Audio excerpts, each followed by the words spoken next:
राजकुमारी ने ऐसी क्या शर्त रखी थी जिसे ना बताने पर राजकुमारों के सिर कटवा दिए जाते थे, और क्या छिपा था गुल और सरोवर के पीछे का रहस्य? आइए जानते हैं इस कहानी के माध्यम से। एक समय की बात है कि नदी किनारे एक पेड़ पर एक तोते और मैना का जोड़ा रहता था। तोता अपनी पत्नी मैना से बहुत प्रेम करता था और उसकी हर इच्छा पूरी करने का प्रयास करता था। तोता शांत और सीधा साधा स्वभाव का था, जबकि मैना बहुत ही चालाक थी। एक दिन मैना ने तोते से कहा, हे स्वामी, प्रतिदिन एक जैसा भोजन खाते खाते मेरा मन ऊब गया है। आज आप कुछ स्वादिष्ट और अच्छा भोजन लाएं। पत्नी की बात मानकर तोता भोजन की तलाश में जंगल की ओर निकल पड़ा। बहुत समय तक खोजने के बाद भी उसे कुछ विशेष नहीं मिला। थक कर वह तालाब के किनारे बैठ गया और सोचने लगा कि आखिर अपनी पत्नी के लिए क्या लेकर जाए। तभी वहां एक कौवा उड़कर आया। उसने उदास बैठे तोते को देखा और पूछा, मित्र, तुम इतने उदास क्यों बैठे हो? तोते ने सारी बात कौवे को बताई। उसकी बात सुनकर कौवा अपने घर गया और वहां से अनाज और दाने लाकर तोते को दिए। कौवे ने कहा, मित्र, ये अनाज और दाने बहुत अच्छे और स्वादिष्ट हैं, इन्हें अपनी पत्नी को दे दो। ये सुनकर तोता बहुत प्रसन्न हुआ और बोला, मित्र, मैं तुम्हारा यह उपकार कभी नहीं भूलूंगा। तोता अनाज और दाने लेकर अपने घर लौटने लगा। रास्ते में उसने झाड़ियों से कुछ आवाज सुनी। पास जाकर देखा तो वह चौंक गया। उसकी पत्नी मैना किसी दूसरे तोते से हंस हंस कर बातें कर रही थी। तोता चुपचाप घर लौट आया। जब मैना वापस आई तो तोते ने पूछा, तुम कहाँ गई थी? मैं कब से तुम्हारी प्रतीक्षा कर रहा हूँ। मैना बोली, स्वामी, मैं अपनी एक सहेली से मिलने गई थी। तोता बहुत दुखी हुआ, लेकिन मैना को इसकी परवाह न थी। वह तो अनाज और दाने देखकर बहुत खुश हो गई और बड़े चाव से खा गई। खाते खाते बोली, स्वामी, बहुत मजा आया। कल भी ऐसे ही स्वादिष्ट दाने और अनाज लेकर आना। लेकिन तोते को पूरी रात नींद न आई। वह सोचता रहा कि उसकी पत्नी ने उससे झूठ क्यों कहा। अगले दिन उसने अपने मित्र कौवे को सारी घटना सुनाई। कौवा बोला, मित्र, क्या जमाना आ गया है। मैं सोचता था कि केवल मनुष्य ही अपने स्वार्थ के लिए धोखा देते हैं, पर अब तो लगता है कि अब कोई भी भरोसे के योग्य नहीं रहा। तोते ने कहा, मित्र, धोखा कैसा? मैं समझा नहीं। तब कौवा बोला, तुम बहुत भोले हो। आओ, मैं तुम्हें एक मनुष्य की कहानी सुनाता हूँ, जिससे तुम्हें समझ आएगा कि किस तरह स्वार्थ चरित्र और विश्वास को नष्ट कर देता है। लेकिन ध्यान रखना, इस कहानी को अंत तक सुनना। तोते ने हामी भरी और कौवे ने कहानी सुनाना शुरू किया। बहुत समय पहले की बात है। पहाड़ों के पर एक राज्य बसा हुआ था। उस नगर में एक दयावान राजा रहते थे। उनकी 2 रानियां थीं और राजा दोनों से बहुत प्रेम करते थे, पर उन दोनों में से किसी ने उसे संतान का कोई सुख नहीं दिया था। एक बार राजा ने महल में भव्य नृत्य समारोह का आयोजन किया, जिसमें आसपास के गांवों की कन्याएं भी भाग लेने आईं। शाम का समय था और नृत्य कला का कार्यक्रम शुरू हो चुका था। तभी राजा की नजर अचानक से एक सुंदर स्त्री पर पड़ती है, जिसका नृत्य देखकर राजा उस पर मोहित हो जाता है। फिर अगले दिन राजा मंत्री को कहकर अपने विवाह का प्रस्ताव उस स्त्री के सामने रखवाता है। लेकिन वह स्त्री इस प्रस्ताव को सुनकर आश्चर्यचकित हो जाती है।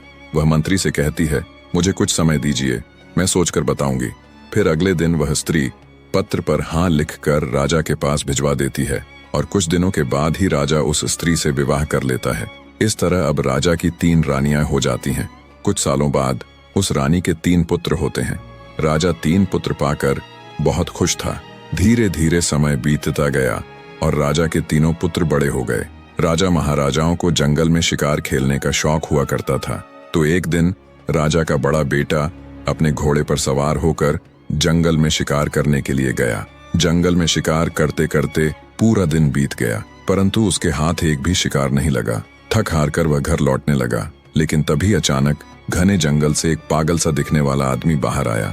उसने बहुत अजीब से फटे पुराने कपड़े पहन रखे थे और उसका व्यवहार भी असामान्य लग रहा था। वह भोजन की तलाश में इधर उधर भटक रहा था। उसके कंधे पर एक तोता बैठा हुआ था। उस व्यक्ति और तोते के बीच बहुत गहरी दोस्ती थी, क्योंकि वही तोता अब उसका एकमात्र सहारा था। राजकुमार उस पागल से दिखने वाले व्यक्ति के पास गया और उससे बोला, आप कौन हैं और इस जंगल में क्यों भटक रहे हैं? लेकिन वह पागल व्यक्ति कुछ नहीं बोला, क्योंकि वह बहुत भूखा था और भोजन की तलाश में था। इतने में राजकुमार ने अपने थैले से कुछ लड्डू निकालकर उसे दे दिए। पागल व्यक्ति लड्डू देखते ही लपक कर खाने लगा। इतने में राजकुमार ने फिर पूछा, आखिर तुम कौन हो? इस घने जंगल में अकेले क्यों भटक रहे हो? तुम्हारा परिवार कहाँ है? ये सुनते ही उस पागल व्यक्ति के हाथ से लड्डू गिर गया और उसकी आंखों से आंसू बह निकले। वह फूट फूट कर रोने लगा। ये देखकर राजकुमार हैरान हुआ और पूछा, तुम रो क्यों रहे हो? तब उस पागल व्यक्ति के कंधे पर बैठे तोते ने कहा, मेरे मालिक अपने बेटे के कारण इस हालत में जंगल में भटक रहे हैं। राजकुमार ने आश्चर्य से पूछा, ऐसा इनके साथ क्या हुआ था? तोता बोला, पास के नगर में एक बहुत सुंदर राजकुमारी रहती है जिसका पिता एक राजा है। वह अपनी बेटी का विवाह करना चाहता था और लड़की भी विवाह को तैयार थी, लेकिन उस लड़की की एक शर्त थी, वह उसी इंसान से विवाह करेगी जो उसके एक प्रश्न का सही उत्तर देगा, और यदि उत्तर न दे पाया तो उसका सिर कटवा दिया जाएगा। मेरे मालिक का एक पुत्र था जो उस राजकुमारी से विवाह करना चाहता था, लेकिन राजकुमारी के प्रश्न का उत्तर न दे पाने के कारण उसका सिर काट दिया गया। इसी सदमे से मेरे मालिक ने अपना मानसिक संतुलन खो दिया और इस हाल में आ गए। इतना तोते के बोलते ही वह पागल व्यक्ति वहां से चला गया। ये सारी बात सुनकर राजकुमार के दिल और दिमाग में उस राजकुमारी की बात गहराई से बैठ गई। महल की ओर लौटते समय भी पूरे रास्ते वही राजकुमारी उसके ख्यालों में घूमती रही। घर पहुंचकर रात में वह आराम से लेट तो गया, लेकिन सुबह उठने पर भी उसके मन में सिर्फ उसी राजकुमारी के विचार चल रहे थे। अंततः उससे रहा नहीं गया और वह घोड़ा निकालकर उस राजकुमारी के महल की ओर चल पड़ा। राजकुमार को बाहर जाता देख उसके माता पिता ने पूछा, बेटा कहाँ जा रहे हो? तब बड़ा राजकुमार कहता है कि हमारे पड़ोसी नगर में एक राजकुमारी रहती है और वह विवाह करना चाहती है, परंतु उस राजकुमारी का यह कहना है कि उसका एक प्रश्न है और जो कोई उसके प्रश्न का उत्तर दे देगा वह उससे विवाह कर लेगी, और जो उसके प्रश्न का उत्तर नहीं दे पाएगा उसका सिर कटवा दिया जाएगा। अब तक उसके चक्कर में कई लोग मारे जा चुके हैं। यह सुनकर राजकुमार के माता पिता ने उसे बहुत रोकने की कोशिश की, परंतु राजकुमार ने उनकी एक भी नहीं सुनी और राजकुमारी के महल की ओर निकल पड़ा। राजकुमारी के महल पर पहुंचते ही उसने राजकुमारी को देखा। वह अत्यंत सुंदरी थी। राजकुमार उसके रूप को देखता ही रह गया। राजकुमार ने राजकुमारी के पास अपने आने का कारण बताते हुए उससे विवाह का प्रस्ताव रख दिया। तो राजकुमारी कहने लगी कि मैं आपसे विवाह करने के लिए तैयार हूँ, परंतु आपको मेरे एक प्रश्न का उत्तर देना पड़ेगा, तभी मैं आपसे विवाह कर पाऊंगी, और यदि आप मेरे प्रश्न का उत्तर नहीं दे पाए तो आपका सिर कटवा दिया जाएगा। राजकुमार ने इस शर्त को स्वीकार कर लिया और बोला, राजकुमारी पूछिए, आपका क्या प्रश्न है? मैं आपके प्रश्न का उत्तर देने के लिए तैयार हूँ। फिर राजकुमारी अपना वह प्रश्न पूछती है जो अब तक वह कई लोगों से पूछती आ रही थी। जब राजकुमार ने प्रश्न सुना तो वह हैरान रह गया। उसे कोई उत्तर नहीं सूझा, और जब वह उत्तर नहीं दे पाया तो राजकुमार का सिर कटवा दिया गया। दोस्तों, आखिर ऐसा कौन सा प्रश्न था जो राजकुमारी पूछती थी, लेकिन कोई भी उसके प्रश्न का जवाब नहीं दे पाता था? इसके बारे में आपको आगे कहानी में पता चलेगा कि राजकुमारी ऐसा क्या पूछती थी और ऐसा क्यों करती थी कि जो भी राजकुमारी से विवाह करना चाहता था उससे वही एक प्रश्न पूछती और उत्तर न मिलने पर उसका सिर कटवा देती थी। इस तरह बड़े राजकुमार का सिर कटवा दिया गया। उधर राजमहल में सब उसके लौटने का इंतजार कर रहे थे, पर जब राजकुमार घर वापस नहीं आया तो मंझले राजकुमार ने विचार किया कि वह उस राजकुमारी के पास जाएगा और अपने भाई का पता लगाएगा। फिर वह अगले दिन वह भी राजा रानी से अनुमति लेकर उस राजकुमारी के महल पर पहुंच गया, परंतु जैसे ही उसने राजकुमारी के सुंदर रूप को देखा वह भी उस पर मोहित हो गया और मन ही मन सोचने लगा कि यह कितनी सुंदर स्त्री है, काश मैं इससे विवाह कर पाता। लेकिन फिर राजकुमार राजकुमारी से कहता है कि मेरे बड़े भाई कहाँ हैं? तो राजकुमारी कहती है कि मुझे इसके बारे में कुछ नहीं पता। यह सब सुनकर राजकुमार फिर से सोच में पड़ जाता है। तब राजकुमारी राजकुमार से कहती है, क्या सोच रहे हो? तब राजकुमार कहता है कि आप कितनी सुंदर हैं, मैं आपसे विवाह करना चाहता हूँ। तो फिर राजकुमारी कहती है कि मैं आपसे विवाह तो कर लूंगी, किंतु पहले आपको मेरे एक प्रश्न का उत्तर देना पड़ेगा। यदि आपने मेरे प्रश्न का उत्तर दे दिया तो मैं आपसे विवाह कर लूंगी, अगर नहीं दे पाए तो आपका सिर कटवा दिया जाएगा। तो राजकुमार कहता है, ठीक है, आप अपना प्रश्न पूछिए। लेकिन मंझला राजकुमार भी उसके प्रश्न का उत्तर नहीं दे पाता और उसका भी सिर कटवा दिया जाता है। इस प्रकार राजकुमारी से विवाह के चक्कर में उस राजा के 3 लड़कों में से 2 लड़कों के सिर कटवा दिए गए। अब बचा सबसे छोटा राजकुमार जो थोड़ा चतुर था। वह अपने माँ बाप से कहता है, पिताजी, हम उस हत्यारिन राजकुमारी से अपने भाइयों का बदला लेने जा रहे हैं। या तो मैं उस हत्यारिन से बदला लेकर आऊंगा, अन्यथा आप यह समझ लेना कि आपका कोई बेटा था ही नहीं। राजकुमार के माता पिता ने उसे रोकने की बहुत कोशिश की, लेकिन वह प्रतिशोध की आग में जलता हुआ राजकुमारी से बदला लेने के उद्देश्य से राजकुमारी के महल की ओर चल देता है। रास्ते में जाते जाते उस लड़के ने विचार किया कि जैसे मेरे भाई गए थे, अगर मैं भी वैसे ही गया तो मैं भी मारा जाऊंगा, लेकिन जाऊंगा तो जरूर। कुछ सोचने समझने के बाद उसने क्या किया, कि उसने राजकुमारी के महल से थोड़े पहले एक बगीचा देखा। वहां उसने अपने घोड़े को वहीं पर छोड़ दिया और उस बगीचे के अंदर चला गया। राजकुमारी वहां पर उस शांत वातावरण में विश्राम करने आया करती थी। उस बगीचे में एक सरोवर था और उस सरोवर के किनारे वह राजकुमार एक आम इंसान की वेशभूषा में खड़ा हो गया। जब राजकुमार सरोवर के किनारे खड़ा था, तभी राजकुमारी अपनी कुछ सहेलियों के साथ उसी बगीचे में आई। कुछ समय बाद राजकुमारी ने अपनी एक सहेली से कहा कि हमें पानी लाकर दो, हमें बहुत तेज प्यास लगी है। अब उस राजकुमारी की बात सुनकर उसकी एक सहेली हाथ में बर्तन लेकर उसी सरोवर पर जल लेने के लिए आती है, जिस सरोवर पर वह राजकुमार आम इंसान के रूप में पहले से ही खड़ा था। जब राजकुमारी की सहेली ने राजकुमार को देखा तो उसके रूप को देखकर वह मोहित हो गई। राजकुमारी की सहेली सरोवर से जल भरकर ले आई और राजकुमारी को पिलाया, फिर तुरंत लौटकर सरोवर के पास चली गई। वहां जाकर उसने उस आम आदमी यानी राजकुमार से कहा, आप कौन हो और यहाँ क्या कर रहे हो? मैं आपको देखते ही आपके रूप पर मोहित हो गई हूँ और मैं शीघ्र ही आपसे विवाह करना चाहती हूँ। फिर राजकुमार कहता है, वह तो ठीक है, लेकिन आप कौन हैं? फिर वह लड़की कहती है, मैं इस राज्य की राजकुमारी संयोगिता की सहेली पद्मावती हूँ। यह सुनकर राजकुमार सोचता है कि यह तो उसी राजकुमारी की सहेली है, इसके माध्यम से ही मैं उस राजकुमारी का रहस्य जान सकता हूँ। तब वह राजकुमार राजकुमारी की उस सहेली पद्मावती के साथ उसके घर चला जाता है। पद्मावती अपने आंगन में चारपाई बिछाकर राजकुमार को बैठा देती है और भोजन करवाती है। फिर कहती है, आप क्या सोच रहे हो? आप विश्वास कीजिए, मैं आपको कभी धोखा नहीं दूंगी, क्योंकि मैं तुम्हारे रूप पर दीवानी हो चुकी हूँ। मैं तुमसे प्यार कर बैठी हूँ। जब इतनी बात राजकुमार ने सुनी तो वह रोने लगा। उसकी आंखों से आंसुओं की धारा बहने लगी। वह कहने लगा, मैं सरोवर के किनारे इसलिए घूम रहा था क्योंकि तुम्हारी राजकुमारी इतनी हत्यारिन है कि उसने अब तक कई लोगों के सिर कटवा दिए हैं और उन्हीं में मेरे 2 भाई भी मारे गए हैं।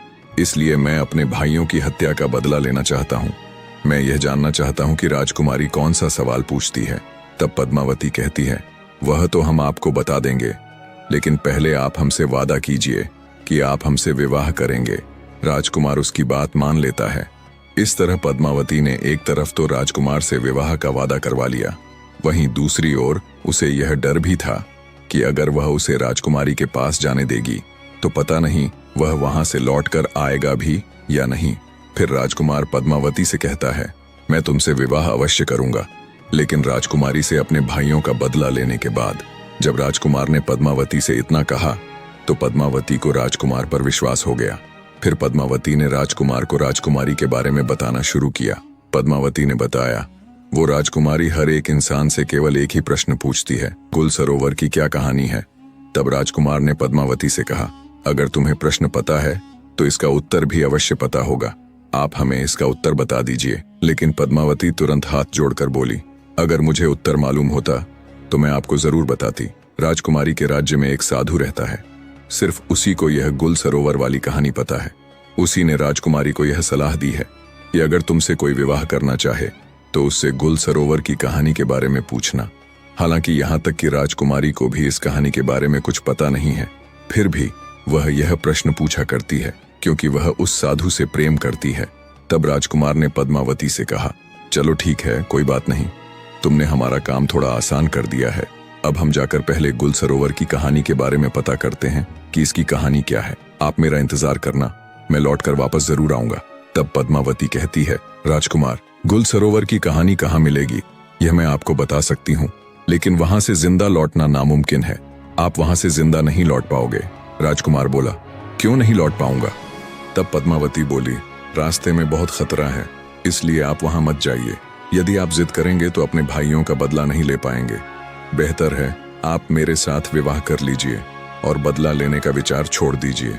राजकुमार ने दृढ़ स्वर में कहा, चाहे रास्ते में कितनी भी कठिनाई क्यों न हो, मैं अवश्य जाऊंगा और अपने भाइयों का बदला लेकर ही लौटूंगा। पद्मावती ने सोचा कि अब इन्हें रोकना असंभव है। उसने स्वयं एक घोड़ा और एक तलवार राजकुमार को दी और कहा, यह घोड़ा और तलवार तुम्हारे काम आएंगे। तुम पश्चिम दिशा की ओर जाना, आगे एक गुफा में एक शेर मिलेगा। उस शेर से आपको डरना नहीं है, क्योंकि वो शेर बूढ़ा हो चुका है और शिकार नहीं कर पाता, इसलिए भूखा रहता है। तुम रास्ते में उसके लिए खाने की कोई वस्तु साथ ले जाना। जब वह गुफा से बाहर आए तो उसके सामने भोजन रख देना, वह तुम्हारी मदद अवश्य करेगा। फिर जंगल पार कर तुम समुद्र के किनारे पहुंचोगे और आगे समुद्र पार करना होगा।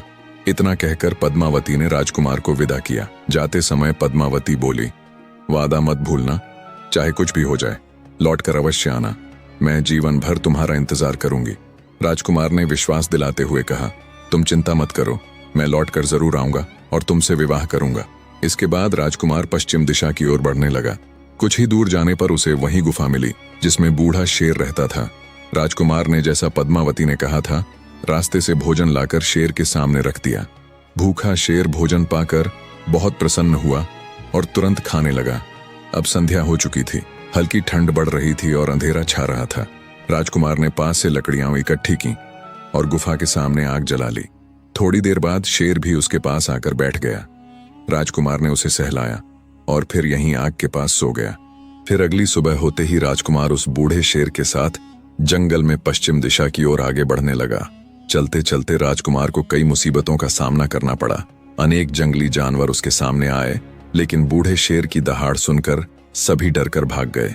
इस तरह वह शेर राजकुमार के साथ चलते चलते समुद्र के किनारे पहुंच गया। समुद्र किनारे पहुंचते ही वह बूढ़ा शेर वापस चला गया। राजकुमार ने देखा कि थोड़ी दूर पर एक व्यापारी कई घोड़ों पर सामान लादकर कुछ सैनिकों के साथ समुद्र तट पर खड़ा है। राजकुमार उसके पास गया तो व्यापारी ने पूछा, तुम कौन हो और यहाँ क्या कर रहे हो?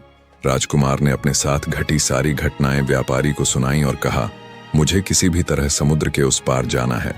इतने में व्यापारी ने देखा कि उस पार से उसकी नाव आ रही है, जिस पर वह सामान रखवा कर समुद्र के उस पार भिजवाया करता था। नाव किनारे पहुंचते ही व्यापारी ने सैनिकों से सामान नाव पर चढ़वाया। तभी राजकुमार ने कहा, कृपा करके मुझे भी इस नाव से समुद्र पार पहुंचा दीजिए। व्यापारी बोला, अगर इस नाव पर जरा भी अतिरिक्त बोझ हुआ तो यह डूब जाएगी, मुझे क्षमा करें, मैं आपकी मदद नहीं कर सकता। राजकुमार ने विनती की, अब तो आप सब जानते हैं कि मेरा समुद्र पार जाना कितना जरूरी है। मेरे पास कुछ सोने के सिक्के हैं, आप इन्हें रख लीजिए और मुझे नाव पर जाने दीजिए। व्यापारी बहुत लालची था। उसने राजकुमार के सोने के सिक्के और उसकी चैन ले ली और सैनिकों से कुछ सामान उतरवाकर राजकुमार को नाव पर चढ़ने की अनुमति दे दी। इस तरह राजकुमार नाव पर बैठकर समुद्र पार गुलसरोवर की खोज में निकल पड़ा।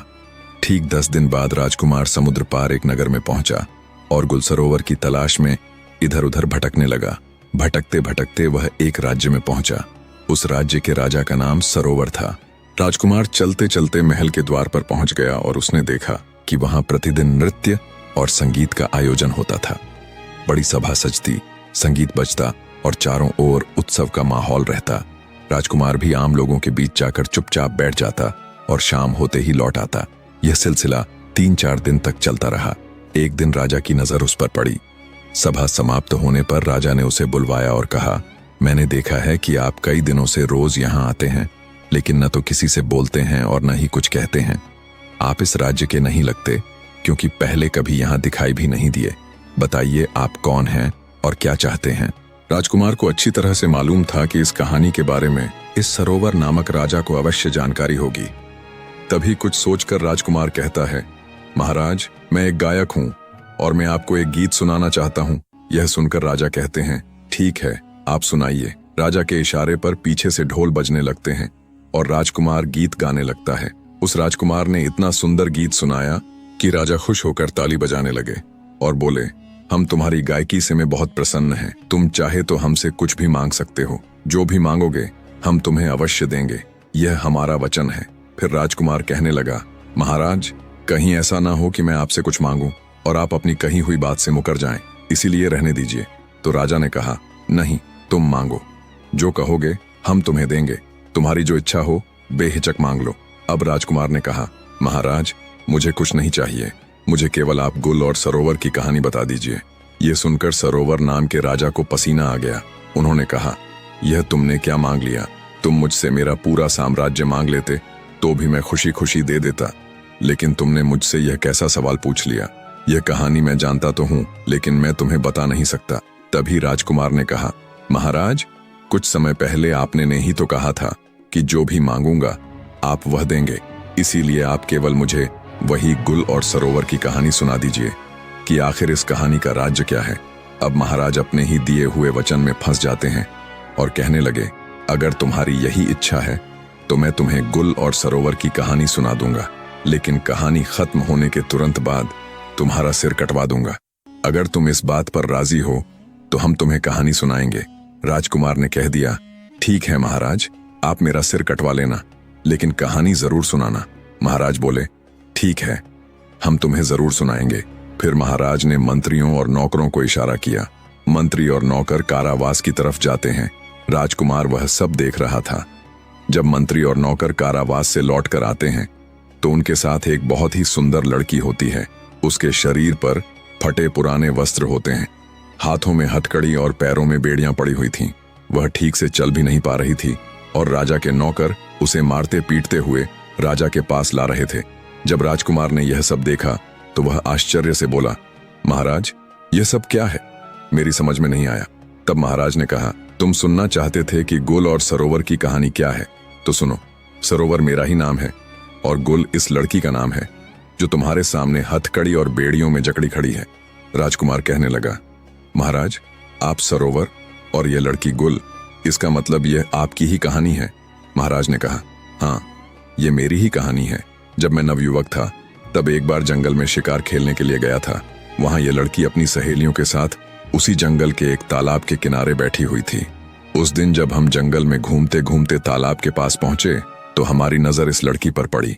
इसे देखकर हम मोहित हो गए। इसने भी मुझे देखा तो यह भी मुझ पर मोहित हो गई। मैं इसके रूप का दीवाना हो गया।